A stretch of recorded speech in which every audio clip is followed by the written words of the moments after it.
জোড়া হতো না। গুড হাই মর্নিং ফ্রেন্ডস, কোথায় গুড মর্নিং। ধর এই দশটা নে দশটা নে তুই তখন 7 বা 6টা খেলতি খেললি ভাই লোক খেলছে এখানে তাস। তার হয়ে গেল, এটা লাইসেন্স হয়ে গেল। এবার এক একটা করে 9 গজ, এখানে একটা 9 গজ, এর সাথে একটা 9 গজ, 6টা চাপ। গুড মর্নিং ভাই। আমি বসে আছি, এখানে খেলা দেখছি, খেলা শিখছি। আমার ছোটকা ভাই এই দাঁত খেলাতে খেলাতে যাচ্ছে সামনে দিয়ে। চার বাড়া এইসব খেলা এই মাথা খাটাতে হয়। গুড মর্নিং মাথা খাটা কি করতে বার্গেনিং। হ্যাঁ কিসের বার্গেনিং করতে হবে সেটা বল। 10 টাকার মাল 1 টাকা কিনে দেবো। বল এমন বার্গেনিং করবো।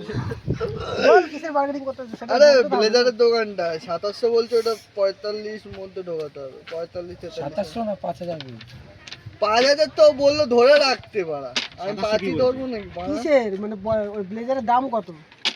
3 পিস বানাতে দিয়েছে।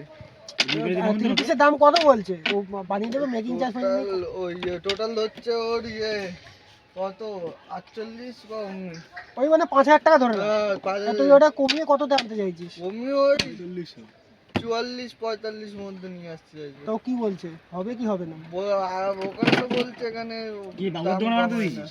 না না খেলার সাথে ওখানটা ও আচ্ছা, এই কসমস টেলার। হ্যাঁ যাই হোক ওইখানে এমনি ওদের কাজ ভালো, কিন্তু আমি একবার ওখানে জামা প্যান্ট বানিয়েছিলাম, কাজ ভালো। এবার দেখ কি করবি।